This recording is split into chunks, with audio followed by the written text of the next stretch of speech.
എന്താ മോളെ ഇത്? കല്യാണമൊക്കെ ഉറപ്പിച്ചതല്ലേ? ഇനി ഇങ്ങനെ കറങ്ങി നടക്കാൻ പാടുണ്ടോ? കുളി കഴിഞ്ഞ് പുറത്തേക്ക് പോവാൻ തയ്യാറാവുകയായിരുന്നു പൊന്നു. അവൾ പോകുന്നത് അപ്പുവിൻ്റെ കൂടെയാണ് ദക്ഷി. അവർ എന്നോട് പറഞ്ഞിരുന്നു പോകുന്ന കാര്യം. ദക്ഷിയുടെ സംസാരം കേട്ട് പൊന്നുവിൻ്റെ അച്ഛൻ ദാമോദറാണ് മറുപടി പറഞ്ഞത്. ഏട്ടാ, എന്നാലും എനിക്കെന്തോ ഒരു പേടി പോലെ തോന്നുന്നു. നീ ഒന്ന് പേടിക്കാതെ ഇരിക്ക്, അവർ പോയി വരട്ടെ. അല്ല, എങ്ങോട്ടാ പോകുന്നതെന്ന് പറഞ്ഞില്ലല്ലോ? ദക്ഷിണ തെല്ലു പരിഭവത്തോടെ ചോദിച്ചു. എൻ്റെ അമ്മേ, അപ്പുവേട്ടൻ്റെ ഫ്രണ്ടില്ലേ, മുൻപ് ഇവിടെ വന്നിട്ടുണ്ട്, രാജീവ്. അവിടേക്കാ ഞങ്ങൾ പോകുന്നേ. ആ ചേട്ടൻ്റെ അമ്മയ്ക്ക് വയ്യാതിരിക്കുകയെന്ന്. അതുകൊണ്ട് ഏട്ടൻ പറഞ്ഞു എന്നോടുകൂടി ചെല്ലാൻ. ആ, സൂക്ഷിച്ചോളൂ. കല്യാണം ഉറപ്പിച്ചു കഴിഞ്ഞാൽ ഇങ്ങനെയൊന്നും പോകാൻ പാടില്ല എന്നാ പറയാ. ശ്രദ്ധിച്ചോളൂ. ശരി എൻ്റെ അമ്മക്കുട്ടി, ഞങ്ങൾ ദേ പോയി ദാ വന്നു. പൊന്നു റെഡിയായി വന്നപ്പോൾ താഴെ അപ്പു റെഡിയായിരുന്നു. പോകാമേട്ടാ. അപ്പോഴേക്കും ദാമോദറും ദക്ഷിണയും താഴേക്ക് വന്നിരുന്നു. ആ അച്ഛാ, അമ്മേ, ഞങ്ങൾ പോയി വരാം. കുറച്ച് വൈകും. വരുന്ന വഴി ബീച്ചിലൊന്ന് പോകണം. ദേവുവിനെ കൊണ്ടുവരാമെന്ന് പറഞ്ഞിട്ടുണ്ട്. അത് കേട്ടതും പൊന്നുവിൻ്റെ മനസ്സിൽ കുളിർമഴ പെയ്തു. അത് വേണോ അപ്പു? നീ ഒന്ന് മിണ്ടാതിരി ദീക്ഷി, പിള്ളേർ പോയി വരട്ടെ. അമ്മ പേടിക്കണ്ട, ഞങ്ങളൊക്കെ ഇല്ലേ ഇവിടെ. പിന്നെ മഹി വരുന്നുണ്ട്. അവന് നിശ്ചയത്തിൽ പങ്കെടുക്കാൻ സാധിച്ചില്ലല്ലോ, സോ അവൻ്റെ കൂടെയാണ് ഞങ്ങളിന്ന്. പോയി വാ. പൊന്നു തുള്ളിച്ചാടി അപ്പുവിൻ്റെ കൂടെ ബൈക്കിൽ കയറി.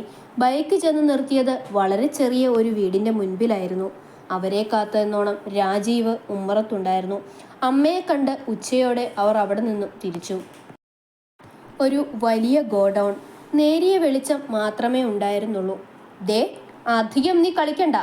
ഈ അർജുൻ ഒരു പെണ്ണിനെ ആഗ്രഹിച്ചെങ്കിൽ അത് നേടിയിരിക്കും. അത് നിന്റെ വെറും തോന്നലാണ്. നീ എന്നെ എന്തൊക്കെ ചെയ്താലും എൻ്റെ ശരീരം ഞാൻ നിന്റെ മുന്നിൽ അടിയറവ് വെക്കില്ല. സീത വീറോടെ പറഞ്ഞു നിർത്തിയതും വൈശാഖ് അവളുടെ കരണം നോക്കി അടിച്ചു. പ്രതീക്ഷിക്കാതെ കിട്ടിയ ആ അടിയിൽ സീത താഴേക്ക് വീണു. അവളുടെ ചുണ്ടുപൊട്ടി ചോര പൊടിഞ്ഞു. നിന്നെ ഒന്ന് കോളേജിൽ വെച്ച് കണ്ടപ്പോൾ തന്നെ എനിക്ക് നിന്നോട് ആഗ്രഹം തോന്നിയതാ. പിന്നെ ഈ അർജുൻ ആരാണെന്നറിയോ? നിന്റെ പിന്നാലെ മണപ്പിച്ച് നടക്കുന്നില്ലേ ഒരുത്തൻ, മഹി. അവൻ്റെയും അവൻ്റെ കൂട്ടുകാരൻ ദേവിൻ്റെയും ശത്രുവാണ്. ദേവിൻ്റെ പെങ്ങളെ അന്ന് സ്വന്തമാക്കാൻ തുടങ്ങിയതായിരുന്നു. പക്ഷേ അവൻ്റെ വരവിലെല്ലാം തകർന്നു. അന്നു പോയതാണ് ഇവൻ ഇവിടെ നിന്നും. കാത്തിരുന്നു ഒരു നല്ല സമയത്തിനായി. നിഗൂഢമായ ചിരിയോടെ ദേവ്, അവൻ വേദനിക്കണം. അവൻ്റെ പ്രിയപ്പെട്ടവരുടെ വേദനയിൽ അവൻ ഇല്ലാതെയാവണം. ഇവിടെ നിന്നും പോയതിനു ശേഷം എനിക്ക് വിവരങ്ങൾ എത്തിച്ചേർന്നത് വൈശാഖായിരുന്നു. ദേവിൻ്റെ ശത്രു എനിക്കെൻ്റെ മിത്രമായി. ഞങ്ങൾക്ക് രണ്ടുപേർക്കും ലക്ഷ്യം ഒന്നേ ഉള്ളൂ, ദേവ് ശങ്കർ. അർജുൻ സീതയുടെ ചുരിദാറിൻ്റെ ഷോൾ അവളിൽ നിന്നും അടർത്തിയെടുത്തു. അവൾ കൈകൾ കൊണ്ട് മാറുമറച്ച് പേടിയോടെ ചുറ്റും നോക്കി. അർജുൻ്റെ കണ്ണുകളിൽ പകയെരിഞ്ഞു. നിന്റെ അവസാനത്തിൽ മഹി വേദനിക്കും. അവൻ്റെ വേദന കണ്ടു നിൽക്കാൻ ദേവിന് കഴിയില്ല. അവസാനം അവൻ ഞങ്ങളെ തേടിയെത്തും. എത്തിക്കും ഈ അർജുൻ. എന്നിട്ട് എൻ്റെ ഈ കൈകൾ കൊണ്ട് ഞാൻ അവസാനിപ്പിക്കും ആ നാശം പിടിച്ചവനെ. അതും പറഞ്ഞ് അർജുൻ വൈശാഖിനെ നോക്കി.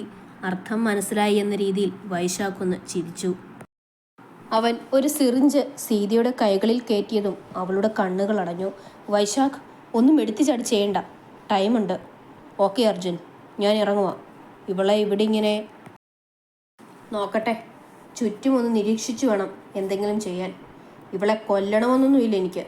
പക്ഷേ എൻ്റെ എച്ചിൽ മതി ഇനി ദേവിൻ്റെ സുഹൃത്തിന്, അർജുൻ പകയോടെ പറഞ്ഞു. ഗോഡൗണിൽ കാവൽക്കാരെ നിർത്തി അവർ അവിടെ നിന്നും പോയി. പക്ഷേ ഇതൊക്കെ വീക്ഷിക്കുന്ന ഒരു ജോഡി കണ്ണുകളെ ആരും കണ്ടില്ല. മഹിയും ദേവും സീതയുടെ കാര്യങ്ങൾ പറഞ്ഞിരിക്കുമ്പോഴാണ് അപ്പുവും പൊന്നും അവിടേക്ക് വന്നത്. ആ, നിങ്ങൾ നേരത്തെ ഇങ്ങ് പോന്നോ? ഇല്ല പൊന്നു, കുറച്ചു നേരം ആയുള്ളൂ. പൊന്നുവിൻ്റെ ചോദ്യത്തിന് ദേവു മറുപടി പറഞ്ഞു. അവളെ അവൻ്റെ അടുത്തിരുത്തി. ഇതിനിടയിൽ ദേവു അപ്പുവിനെ മണലിൽ വലിച്ച് അവളുടെ തൊട്ടരികിലായി ഇരുത്തി കുറുകാൻ തുടങ്ങിയിരുന്നു.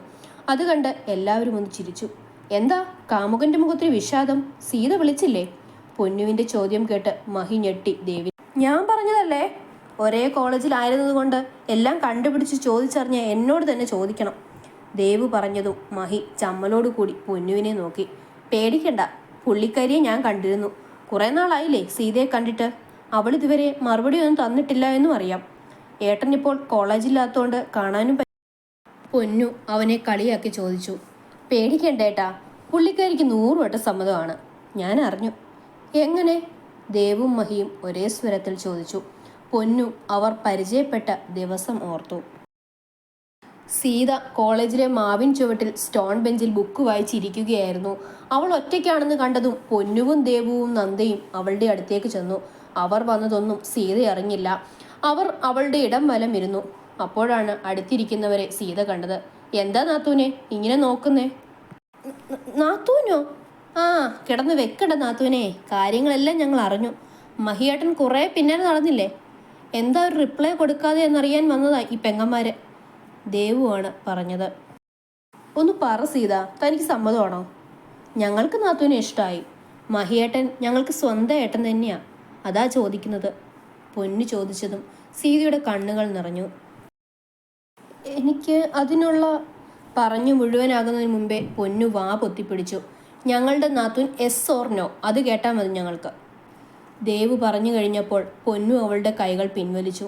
സീത ഒരു നാണം കലർന്ന ചിരിയോടെ മുഖം താഴ്ത്തി. ഓ, പെണ്ണിൻ്റെ ഒരു നാണം കണ്ടില്ലേ?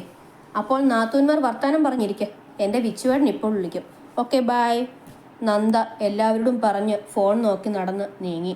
അവർ മൂവരും സന്തോഷത്തോടെ വാരിപ്പുണർന്നു. കുറച്ചു നാളുകൾ കൊണ്ട് തൻ്റെ ജീവിതത്തിൽ സ്നേഹം നിറഞ്ഞ സന്തോഷം സീതയുടെ കണ്ണുകളിൽ പ്രകടമായിരുന്നു.